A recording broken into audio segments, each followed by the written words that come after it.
Bientôt un dénouement dans l'affaire opposant la SEC à Coinbase. L'Union européenne passe à l'action et renforce la surveillance des transactions crypto. Le Bitcoin est sous pression. Le GBTC en est-il la cause? En tout cas, pour ne rien rater de l'actualité crypto, pensez à vous abonner à notre chaîne YouTube et à activer la cloche pour être sûr de ne manquer aucun épisode. Le Crypto Daily. Et en première news, la récente audience devant la juge Catherine Polk-Faya pourrait bien être un moment clé dans l'affaire qui voit la SEC se confronter à la plateforme de crypto-monnaie Coinbase. On vous explique tout dans quelques minutes. En deuxième news, et depuis le début de l'année, les prestataires de services sur actifs numériques, donc les PSAN, sont dans le collimateur de l'Union européenne. Dernière décision provisoire en date, une diligence raisonnable imposée pour toutes les transactions supérieures à 1000 €. Et en troisième news, la pression sur le cours du Bitcoin pourrait s'intensifier sous l'impact des sorties massives de l'ETF Bitcoin Spot de Grayscale, donc le GBTC, qui a déjà enregistré plus de 1,6 milliard de dollars d'outflow. On en parle dans un instant. Et avant tout ça, comme d'habitude, le coin du marché. Here comes the money. Here we go. Le marché se dirige vers le sud en cette fin de semaine. Le Bitcoin voit son cours baisser subitement de 3,2% et se situe à un prix de 41 327 $. L'Ethereum suit lui la même trajectoire et perd 2,4% pour un prix de 2475 $. Le BNB est lui le seul actif dans le vert avec une hausse de 0,34% sur les dernières 24 heures. Le Sol et le XRP perdent respectivement 6% et 3,4%. L'ADA de son côté perd 4,3%, tandis que la VAX observe une baisse de plus de 6%. Et pour terminer, le Dodge lui aussi continue sa baisse avec une nouvelle perte d'environ 2,8%. Let's go, on passe aux news.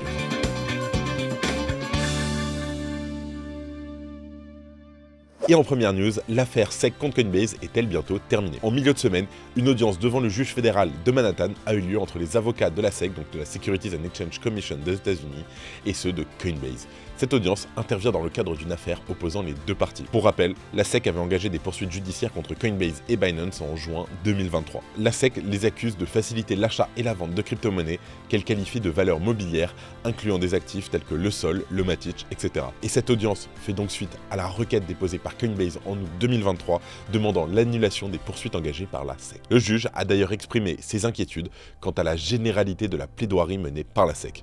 Pour rappel, la SEC semble fonder ses accusations sur le test de Howey, une norme juridique établie par la Cour suprême des États-Unis servant à déterminer si une transaction peut être classée comme un contrat d'investissement et donc considérée comme un titre financier. Le juge a également interrogé les avocats de la SEC sur les raisons pour lesquelles elle devrait ignorer l'avis de la sénatrice Cynthia Lummis qui avait recommandé l'abandon de l'affaire. En réponse à cette attaque, la juge a souligné que le test de Howey a été conçu il y a 90 ans pour réguler les titres financiers. Et donc c'est un peu un autre monde aujourd'hui, quoi. 90 ans, les marchés n'étaient pas ce qu'ils sont aujourd'hui. En tout cas, selon elle, il pourrait donc ne pas être adapté aux crypto-monnaies, ces dernières constituant une classe d'actifs trop récente. A noter que si les 13 crypto-monnaies visées par les accusations de la SEC venaient à être officiellement classées comme des valeurs mobilières, cela pourrait compliquer l'accès des investisseurs états-uniens à ces actifs et potentiellement provoquer une chute de leur cours. A l'inverse, de l'autre côté, si des accusations à l'encontre de Coinbase étaient finalement abandonnées, cela pourrait entraîner par extension un acquittement des frais autour de Binance et Ripple. En tout cas, cette seconde issue pourrait ne pas être entièrement positive pour le marché des crypto-monnaies. Pourquoi ? Tout simplement parce que l'introduction de nouvelles lois spécifiques aux cryptos pourrait entraîner une réglementation plus sévère que celle actuellement appliquée aux titres financiers. Salut, alors on fait une petite pause dans le programme. Est-ce que vous avez déjà entendu parler de Swissborg? C'est la meilleure application pour prendre en main vos investissements crypto. Tout y est super simple et rapide, c'est un vrai jeu d'enfant. Et le mieux, c'est que c'est régulé et autorisé en France. En plus, avec Swissborg, vous avez toujours les meilleurs prix du marché. C'est fini le temps où on payait trop cher sans le savoir. Et si vous ne savez pas dans quelle crypto investir, pas de panique. Avec Best Blockchain, c'est comme un panier tout prêt avec les meilleurs cryptos choisis par des pros. On ne peut pas faire plus simple.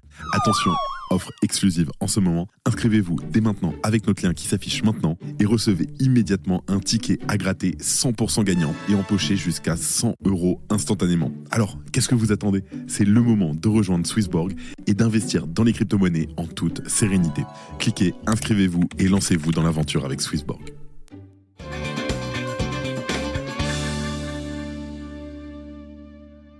En deuxième news, on a l'Union européenne qui veut renforcer la surveillance des transactions crypto. Alors, l'objectif de l'Union européenne est une nouvelle fois de lutter contre le blanchiment d'argent, supposément associé au secteur des crypto-monnaies. Un domaine où la transparence s'inscrit pourtant dans chaque bloc édité par les blockchains qui peuplent cet écosystème numérique.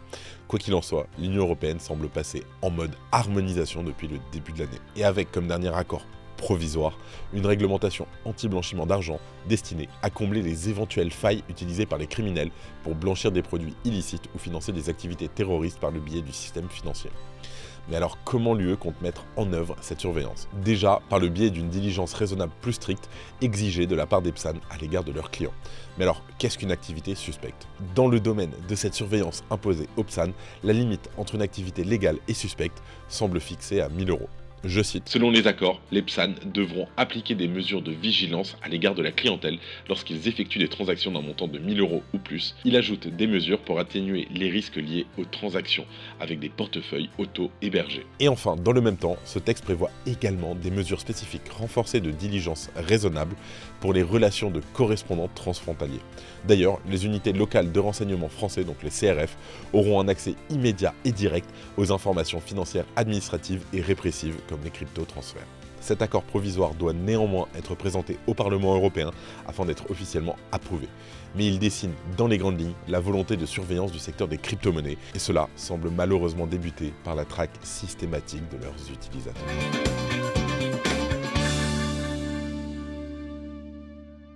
Et en dernière news, alors ça ne vous a pas échappé, mais est-ce que Bitcoin subit une pression vendeuse à cause du GBTC? Ça n'a échappé à personne, l'arrivée des ETF Bitcoin Spot sur les plus grandes bourses des États-Unis n'a pas eu l'effet escompté sur le cours du Bitcoin. C'est la fameuse phrase « buy de rumeur, sell de news ». Et comme l'a rapporté l'analyste spécialisé dans les ETF chez Bloomberg Intelligence, James Effart, tous les ETF Bitcoin Spot ont des flux de liquidités positifs, BlackRock en tête avec 1,8 milliard $ sur seulement 4 jours.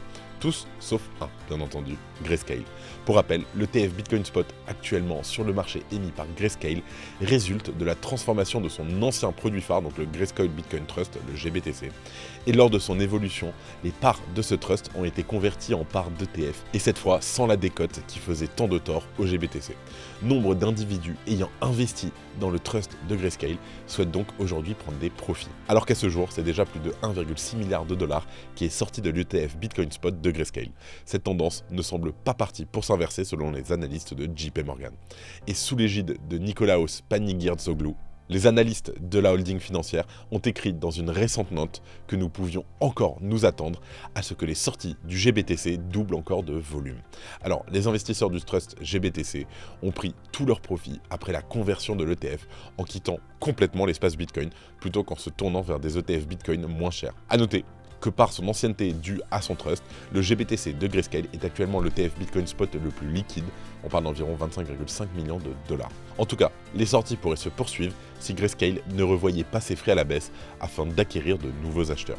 Actuellement, avec 1,5% de frais pratiqués, l'ETF GBTC est de très loin le plus cher.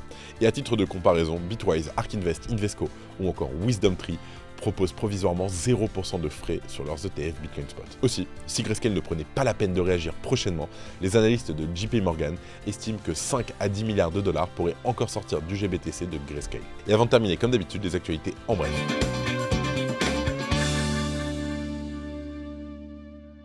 Tether renforce ses achats en Bitcoin. Tether détient désormais 2,8 milliards $ en Bitcoin, représentant 66 465 Bitcoins, après avoir acquis plus de 380 millions $ supplémentaires. Tether a régulièrement augmenté ses achats, conformément à sa stratégie d'investir jusqu'à 15% de ses bénéfices. La SEC a reporté sa décision sur la proposition d'ETF Ethereum de Fidelity. Initialement attendue au 20 janvier, la SEC a utilisé une disposition lui permettant de prolonger le délai de 45 jours maximum, fixant ainsi une nouvelle date au 5 mars 2024. Robinhood règle une amende de 7,5 millions $. Alors, Robinhood a accepté de payer une amende de 7,5 millions $ et de réviser ses pratiques d'engagement numérique, accusé de cibler les investisseurs inexpérimentés et de gamifier le trading de crypto et d'actions. C'est fini pour la semaine. Je vous souhaite un super week-end. C'était Benjamin pour le Crypto Daily. Je vous dis à lundi. C'était Benjamin pour le Crypto Daily. Merci et à très vite.